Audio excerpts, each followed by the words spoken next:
पहाड़ों की तरफ ही एक हरा भरा जंगल था, जहाँ पर काफी सारे पक्षी रहा करते थे। पक्षियों, पड़ोस के जंगल में एक चील ने काफी ज्यादा आतंक मचा दिया है और वे पक्षियों को मारकर खाए जा रही है। बस मुझे इसी वजह से अपना जंगल बहुत ज्यादा ही अच्छा लगता है, क्योंकि हमारे जंगल में किसी भी तरह का कोई भी खतरा नहीं है। अरे हाँ कालू कौवे, ये तो तुम बिल्कुल ठीक कह रहे हो। हमारा जंगल सबसे अच्छा जंगल है। वो तो ठीक है, परंतु कालू कौवे अब इतनी भी तारीफें ना करो हमारे जंगल की, कहीं हमारे जंगल को हमारी ही नजर न लग जाए। वहीं दूसरी तरफ एक बड़ा सा सांप जंगल में आ जाता है। ये जंगल तो काफी बड़ा है और इस जंगल में बहुत सारे पक्षी भी रहते हैं। अब तो मैं इसी जंगल में रहूंगा और पक्षियों के बड़े बड़े अंडे खाऊंगा। और वैसे भी मुझे अंडों के साथ साथ पक्षियों का मांस भी बहुत पसंद है। मैं पक्षियों का मांस भी खाऊंगा। वो रहा सामने मेरा पहला शिकार। चलो पहला शिकार मैं उस नन्हे कबूतर को ही बनाता हूँ। फिर वे सांप पेड़ पर चढ़ जाता है और नन्हे कबूतर के पास आता है। अरे नन्हे कबूतर, मुझे तो बहुत दुख है कि तुम्हारी जिंदगी बस इतनी सी ही थी, क्योंकि मैं अब तुम्हें मारकर खाने वाला हूँ। फिर वे सांप उस मासूम नन्हे कबूतर को डस लेता है और वे नन्हा कबूतर सांप के डसने से उसी समय मर जाता है। अरे वाह, ये नन्हा कबूतर तो बहुत कमजोर था। मेरे एक ही बार डसने से ये फौरन मर गया। चलो अब जल्दी से इसे खाकर पेट भरता हूँ मैं। फिर वे जालिम सांप फौरन उस नन्हे कबूतर को खा लेता है। अगले दिन कबूतर अपने बेटे को जंगल में ढूंढ रहा होता है और काफी ज्यादा परेशान होता है। अरे क्या हुआ कबूतर भाई, तुम इतने ज्यादा परेशान क्यों लग रहे हो? बताओ मुझे क्या बात है? बेटे नन्हे कबूतर को ढूंढ रहा हूँ। कल से वे मुझे कहीं नजर नहीं आया। मैं भोजन ढूंढने गया था, उसके बाद से ना जाने भी कहाँ चला गया। और अब तो मेरी पत्नी भी इस दुनिया में नहीं रही जो वे उसका ध्यान रखती। कबूतर भाई तुम बिल्कुल भी परेशान मत हो, तुम्हारा नन्हा कबूतर इधर ही कहीं जंगल में होगा। हम मिलकर ढूंढ लेंगे उसे। बस उसी समय कालू कौवा भी वहाँ पर आ जाता है। अरे अरे मीनू चिड़िया कबूतर भाई, बहुत ही बुरी खबर है। रंगीन पक्षी जो हमारे जंगल में नया आया था, उसको एक दुष्ट सांप ने डस लिया है और उसकी हालत बहुत ज्यादा ही खराब है। क्या सांप ने डस लिया है? परंतु हमारे जंगल में तो कोई भी सांप नहीं रहता, तो फिर रंगीन पक्षी को किस सांप ने डसा? मीनू चिड़िया जल्दी चलो, वरना उस रंगीन पक्षी की मृत्यु भी हो सकती है। फिर कालू कौवा और मीनू चिड़िया उल्लू वैजी को लेकर फौरन रंगीन पक्षी के पास आते हैं। पक्षियों, रंगीन पक्षी ठीक कह रहा है। ये निशान सांप के डसने का ही है और जिस सांप ने रंगीन पक्षी को डसा है वो बहुत ज्यादा ही जहरीला है। अगर रंगीन पक्षी को आज ही नीम के कड़वे पत्ते ना खिलाए तो उसकी मृत्यु भी हो सकती है। उल्लू वैजी, मुझे बहुत नींद आ रही है, परंतु मैं सो नहीं रहा। आप जल्द से जल्द मेरा इलाज कर दीजिए, क्योंकि अगर मैं सो गया तो फिर मैं कभी नहीं उठूंगा। उल्लू वैजी, हमारे जंगल में तो नीम का पेड़ है ही नहीं, वे तो पड़ोस के जंगल से लाना पड़ेगा और नीम के पत्ते लाते लाते कल रात भी हो सकती है। नीम के पत्तों के अलावा इसका और कोई इलाज नहीं मीनू चिड़िया, तुम्हें किसी भी तरह आज के आज ही नीम के पत्ते लाने ही पड़ेंगे। उल्लू वैजी, मैं और कालू कौवा जल्द से जल्द नीम की पत्तियां लाने की कोशिश करेंगे, बस आप रंगीन पक्षी को सोने मत दीजिए। ये कहकर मीनू चिड़िया और कालू कौवा दूसरे जंगल नीम की पत्तियां लेने चले जाते हैं। वहीं दूसरी तरफ वे दुष्ट सांप बहुत ज्यादा ही खुश होता है और कहता है, अब तो मैं आहिस्ता आहिस्ता करके जंगल के सारे पक्षियों को डस लूंगा और फिर जब वे मर जाएंगे तो उन्हें मजे से खाऊंगा। चलो बुलबुल के पास जाकर उसे डस लेता हूँ और फिर उसे भी खा जाता हूँ। ये कहकर वे सांप फौरन बुलबुल के पास चला जाता है।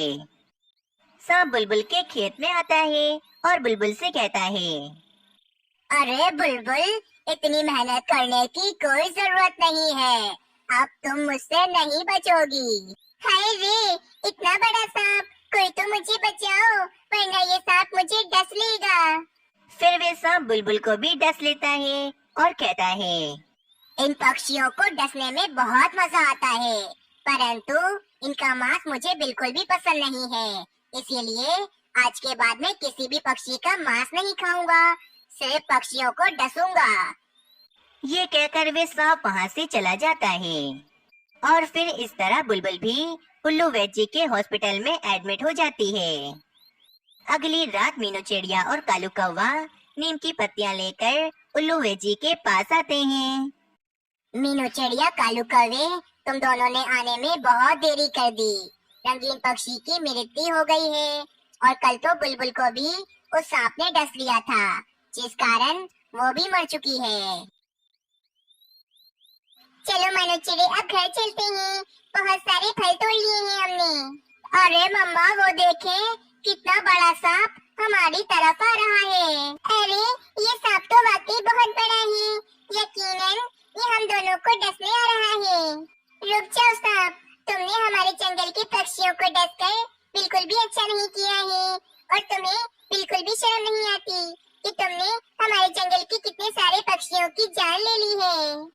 अरे अरे अरे मीनू चिड़िया, इतना गुस्सा क्यों करती हो, जबकि तुम जानती हो कि तुम सब पक्षी मुझ जैसे ताकतवर सांप का कुछ नहीं बिगाड़ सकते। और हाँ, तुम्हारा ये नन्हा चिड़ा तो बहुत ज्यादा ही स्वादिष्ट लग रहा है। बचा कर रखना इसे, ऐसा ना हो कि ये भी मेरा भोजन बन जाए। ये कहकर वे सांप वहाँ से चला जाता है। ठीक ही तो कह रहा था वे सांप, हम पक्षी बहुत कमजोर हैं। उस ताकतवर सांप का हम कुछ नहीं बिगाड़ सकेंगे। मम्मा, अगर अभी से हार मान जाएंगे तो फिर हम पक्षी हर किसी का भोजन ही बनते रहेंगे। आपको कुछ करना पड़ेगा जिससे हमारे जंगल को इस बड़े से सांप से मुक्ति मिल जाए। तुम ठीक कहते हो मानो चिड़े, मुझे अब कुछ करना ही पड़ेगा। मैं हार नहीं मानूंगी। कुछ देर में मीनू चिड़िया फौरन सभी पक्षियों को जमा करती है।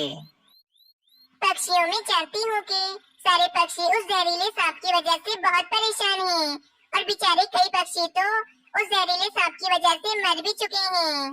हाँ मीनू चिड़िया, अब तो नीम की पत्तियाँ भी जहर का इलाज नहीं कर रही हैं। हाँ पक्षियों, अब हमें इस समस्या का कोई न कोई तो उपाय निकालना ही होगा।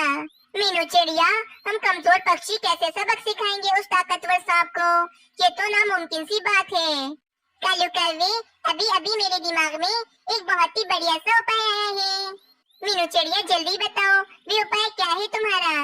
पक्षियों, अगर हमें से कोई पक्षी उस सांप के सामने मरा हुआ लेट जाए तो वे सांप उस पक्षी को नहीं खाने आएगा और तभी उसी समय कोई पक्षी उस सांप पर एक बड़े से चाकू से वार कर देगा, जिससे वे सांप मर जाएगा।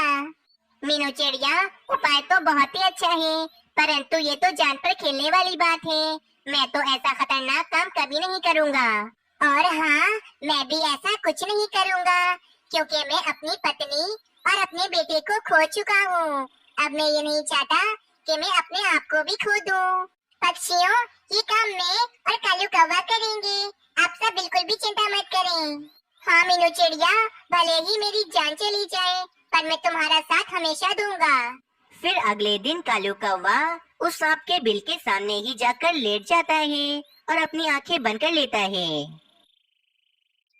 पीछे ही सभी पक्षी छुपकर ये सारा माजरा देख रहे होते हैं। कुछ देर के बाद वे सांप अपने बिल से बाहर आता है और वे कहता है, अरे ये तो कालू कौवे की लाश पड़ी है, लगता है इसे किसी ने मार दिया है। भूख तो बहुत लगी है, चलो इसी को खा लेता हूँ मैं। अरे बाप रे, लगता है ये सांप मुझे ही खाने आ रहा है। फिर जैसे ही वे सांप कालू कौवे को खाने जा रहा होता है तो पीछे से मीनू चिड़िया आती है और वे फौरन एक बड़ा सा चाकू सांप के पेट में घोंप देती है। अरे ये क्या कर दिया? मेरे पेट में चाकू घोंप दिया। लगता है अब मैं मर जाऊंगा।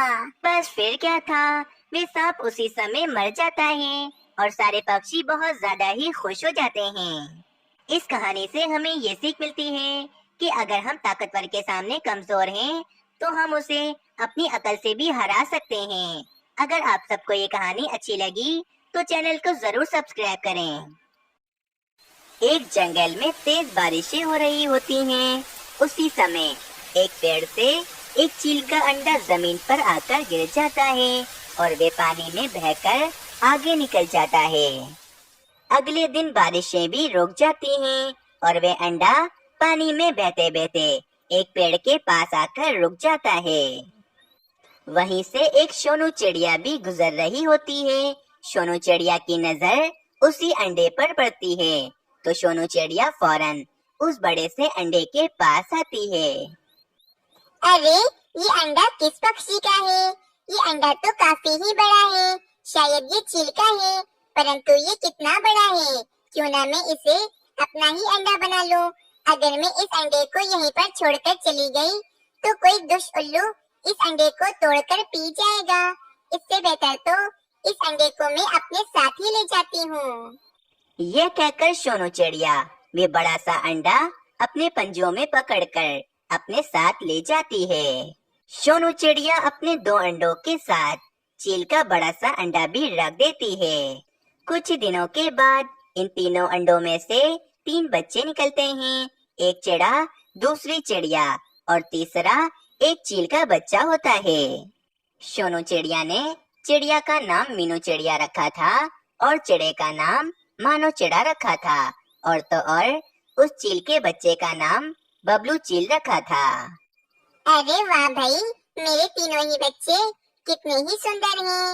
मेरे प्यारे बच्चों, तुम तीनों को बहुत भूख लग रही होगी। मैं तुम तीनों को अभी भोजन खिलाती हूँ। फिर सोनू चिड़िया भोजन लेने के लिए चली जाती है।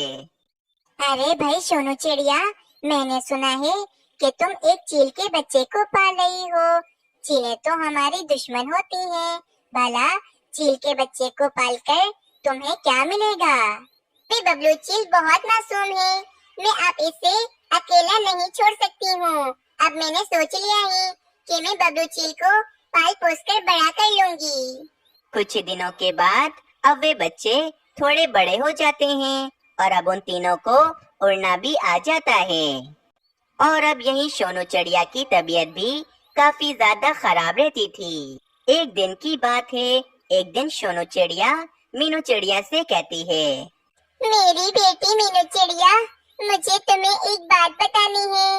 वो जो तुम्हारा भाई बबलू है, वो मेरा बेटा नहीं बल्कि वे तो एक चील का बेटा है। मम्मा, आप ये क्या कह रही हो? आपने इतनी बड़ी बात बबलू चील से क्यों छुपाई है? वैसे भी बचपन से ही मुझे बबलू चील हमसे कुछ अलग लगता था। मीनू चिड़िया, तुम मानो चिड़े और बबलू चील से बड़ी हो, इसीलिए मैंने तुम्हें ये बात बता दी, क्योंकि मुझे लगता है कि अब मेरा आखिरी समय आने ही वाला है। मीनू चिड़िया, तुम बबलू चील को इसकी सच्चाई कभी भी मत बताना, वरना बबलू चील तुम्हें और मानो चिड़े को छोड़कर चला जाएगा। बस इतना कहते ही सोनू चिड़िया उसी समय मर जाती है। मीनू चिड़िया अपनी मम्मा की मौत पर काफी ज्यादा दुखी हो जाती है। मम्मा, मैं आपकी आखिरी ख्वाहिश जरूर पूरी करूंगी और बबलू चील को हमेशा हमारा भाई बनाकर रखूंगी। अगले दिन मानो चिड़ा और बबलू चील आसमान में उड़ रहे होते हैं कि उन्हें सामने एक चील उड़ती हुई दिखती है। अरे मानो चिड़े, ये इतना बड़ा पक्षी कौन है? इसको तो मैं पहली बार देख रहा हूँ। अरे बबलू, ये तो बहुत ताकतवर चील है जो बहुत ऊंचा उड़ सकती है, परंतु तुम बिल्कुल इस ताकतवर चील जैसे क्यों लग रहे हो? नहीं नहीं, मैं भला इस ताकतवर चील जैसा क्यों लगूंगा? मैं तो एक चिड़िया का बच्चा हूँ ना। हाँ, तुम ठीक कहते हो। मैं कुछ ज्यादा ही सोच रहा हूँ, शायद मुझे इसी वजह से लग रहा है। रात हो जाती है। मीनू चिड़िया और मानो चिड़ा सो रहे होते हैं, परंतु वे बबलू चील अभी तक जाग रहा होता है। इस मानव चिड़े की बात मुझे बहुत परेशान कर रही है। मुझे तो समझ में नहीं आ रहा कि वे ताकतवर चील मुझ में क्यों मिल रही थी। कहीं वे मानव चिड़ा ठीक तो नहीं कह रहा था ना कि मैं वाकई एक चील में मिलता हूँ। परंतु ऐसा कैसे हो सकता है?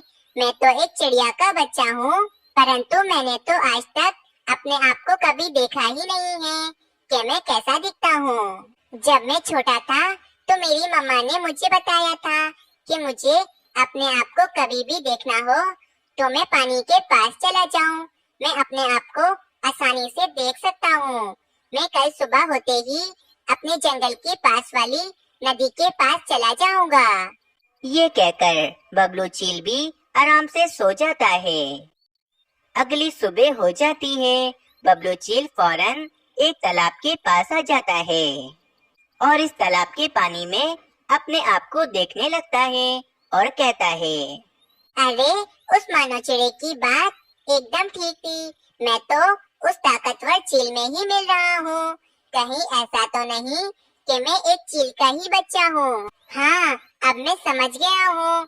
इन सब पक्षियों ने मुझसे मेरी सच्चाई छुपाकर मुझे धोखा दिया है। मैं सच में एक चील का ही बच्चा हूँ। और फिर गुस्से में बबलू चील मीनू चिड़िया और मानो चिड़े के पास चला जाता है। मीनू चिड़िया, मानो चिड़े, तुम दोनों ने मुझे धोखा दिया है। इतने सालों से मुझसे मेरी सच्चाई छुपाकर रखी कि मैं एक चिड़िया का बच्चा नहीं बल्कि मैं एक चील का बच्चा हूँ। नहीं नहीं मेरे भाई, मेरी बात सुनो।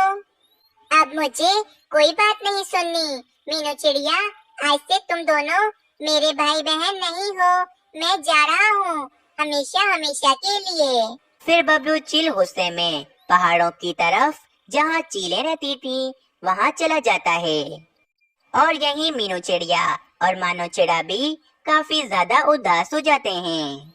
चील आंटी, मैं इसी जंगल की चीलों में से किसी एक चील का बच्चा हूँ, परंतु मुझे जंगल के पक्षियों ने पाल पोस कर बड़ा कर दिया और वो कहते हैं कि मैं उनका बच्चा हूँ। लेकिन अब मैं जान चुका हूँ कि मैं एक चिड़िया का बच्चा नहीं बल्कि मैं एक चील का बच्चा हूँ। मेरी सच्चाई इतने सालों तक मुझसे छुपा कर रखी और मुझे धोखा दिया।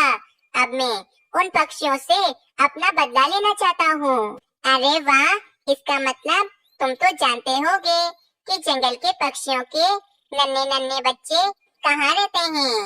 मैं बस कुछ ही देर के बाद जंगल के पक्षियों पर हमला करने ही वाली हूँ। तुम मेरे साथ ही चलना और मुझे नन्हे नन्हे पक्षियों के घोंसले बता देना। अरे वाह चील आंटी, मैं आपकी जरूर मदद करूँगा, परंतु आप मीनू चिड़िया और मानो चिड़े को भी पकड़ लीजिएगा। मुझे इनसे अपना बदला लेना है। हाँ ठीक है, मैं अभी चलती हूँ, कुछ देर के बाद में आती हूँ। फिर चलते हैं पक्षियों को पकड़ने। ये कहकर वे बाजू चील वहाँ से चली जाती है और यहीं बाजू चील बैठा हुआ होता है कि इसे एक पक्षी की आवाज सुनाई देती है। कोई मुझे बचाओ, कोई मुझे बचाओ, मुझे इस पिंजरे से आजाद करवाओ। कोई तो है, मेरी जान बचाओ। ये आवाज तो यहीं कहीं से आ रही है। चलो मैं देखता हूँ।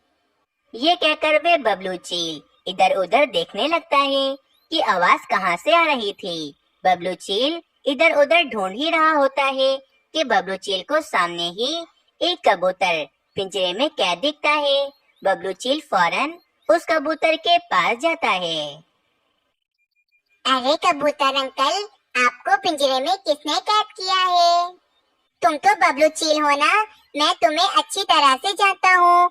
तुम्हारी चील मम्मा मेरी बहुत अच्छी दोस्त थी, परंतु उनकी तेज बारिश में मृत्यु हो गई थी और उनका अंडा पानी में बह गया था और फिर वे अंडा तुम्हारी दूसरी मम्मा सोनू चिड़िया ने उठा लिया था और इसे बिल्कुल अपने अंडों की तरह ही रखा था और फिर उस अंडे में से तुम निकले थे बबलू चील। सोनू चिड़िया ने तुम्हें अपने बच्चों की तरह ही पाला था। लेकिन बबलू चील, तुम यहाँ पर क्या कर रहे हो? तुम्हें तो मानो चिड़े और मीनू चिड़िया के साथ होना चाहिए था ना। फिर बबलू चील कबूतर को सारी बात बताता है कि बबलू चील मीनू चिड़िया और मानो चिड़े से अपना बदला लेना चाहता है। अरे दुष्ट कहीं के, आज तुम उसी सोनू चिड़िया के बच्चों की जान लेने के पीछे पड़े हो, जिस सोनू चिड़िया ने तुम्हें पाल पोस कर इतना बड़ा कर दिया है। मैंने तो सोनू चिड़िया से पहले ही कह दिया था कि चीलें हमारी दुश्मन होती हैं। चीलों के बच्चों को पालना बहुत बुरी बात है, लेकिन सोनू चिड़िया ने मेरी बात ना मानी और तुम्हें पाल पोस कर इतना बड़ा कर दिया। कबूतर की बात सुनकर बबलू चील काफी ज्यादा उदास हो जाता है और उसके समझ में आ जाती है कि वे मीनू चिड़िया और मानो चिड़े के साथ बिल्कुल गलत कर रहा था। बबलू चील, मुझे तो इन दुष्ट चीलों ने कैद किया हुआ है और आज शाम को ये चीलें मुझे मारकर खाने वाली हैं। तुम मुझे यहाँ से आजाद करवा दो। कबूतर अंकल, आपने तो मुझे मेरी सारी सच्चाई बताई है और आप तो मेरी मम्मा के दोस्त भी हैं। आपकी मदद करना तो मेरा फर्ज बनता है। और फिर बबलू चील उस कबूतर को आजाद करवा के अपने जंगल की तरफ ले जाता है। बबलू चील फौरन मीनू चिड़िया के पास आता है और मीनू चिड़िया से कहता है, मीनू चिड़िया जल्दी करो, इस जंगल में चीलें हमला करने वाली हैं। तुम सभी पक्षियों को लेकर इस जंगल से दूर चली जाओ। बबलू चील की बात सुनकर मीनू चिड़िया जल्दी जल्दी सभी पक्षियों को जमा करके जंगल से दूर ले जाती है। कुछ ही देर के बाद बाजू चील जंगल पर हमला करने के लिए आ जाती है। चील के बच्चे, ये जंगल के सारे पक्षी कहाँ चले गए?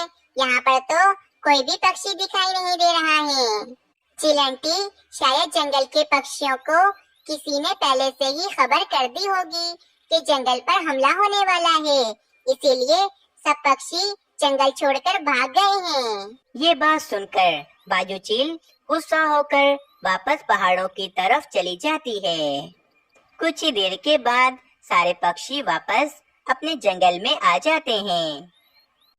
मेरी बहन मीनू चिड़िया, मेरे भाई मानो चिड़े, मुझे माफ कर दो, परंतु अब हम हमेशा साथ रहेंगे। इस कहानी से हमें ये सीख मिलती है कि हमें कभी भी किसी का एहसान नहीं भूलना चाहिए।